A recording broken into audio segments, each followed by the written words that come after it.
পশ্চিম ত্রিপুরা জেলা পরিষদের 12 নং আসনের প্রার্থী বিশ্বজিৎ শীল জয়ী হয়েছেন। তার প্রাপ্ত ভোট 9392। সিপিআইএম পেয়েছেন 297 ও কংগ্রেস পেয়েছেন 296 এবং নোটাতে পড়েছে 65 ভোট।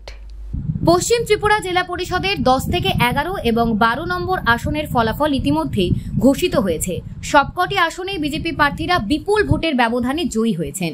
খয়েরপুর বিধানসভা কেন্দ্রের বিধায়ক রতন চক্রবর্তী বিজেপি প্রার্থীদের জয় সম্পর্কে বলতে গিয়ে বলেন, এই জয় প্রত্যাশিতই ছিল, কিন্তু ভোটের হার আরো বেশি হওয়ার কথা ছিল। ভোটদানের হার কম হওয়ার কারণে এই অবস্থা বলে তিনি অভিমত ব্যক্ত করেন।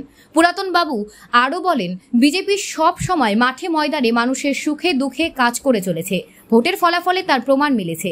জেলা পরিষদের আসনগুলিতে বিজেপি প্রার্থীদের বিপুল ভোটে জয়ী করায় গণদেবতাদের তিনি শুভেচ্ছা ও অভিনন্দন ও ধন্যবাদ জানিয়েছেন।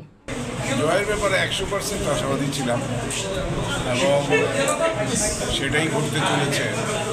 দুটো রেজাল্ট ইতিমধ্যেই বেরিয়ে গেছে আমাদের 10-11 আসনে, আর 12 আসনে একটা চলছে গণনা, সেখানেও আমরা অনেক এগিয়ে আছি। বিশ্বজিৎ শীল যেটা প্রার্থী চেয়ারম্যান পঞ্চায়েত সমিতি, তো আসলে তাপহীন ইলেকশন হলে যা হয়, অনেক ক্ষেত্রে মানুষ বেরিয়ে আসেনি, ভোটাধিকার তেমন একটা প্রয়োগ হয়নি, যার জন্য পার্সেন্টেজ কমে গেছে। যেমন উনি যদিও 5000 ভোটের ব্যবধানে জিতেছেন, কিন্তু পার্সেন্টেজ অনেক বেশি হওয়া উচিত ছিল, সেটা হয়নি। আর বিশ্বজিৎ দাস তিনিও ভালো 9000 ভোটের ব্যবধানে প্রায় জিতেছেন। দু জায়গায় সিপিএম আর কংগ্রেসের প্রায় একই অবস্থা, একটাতে 500 আর একটাতে 300, 500, এটা তো সেই একই অবস্থা।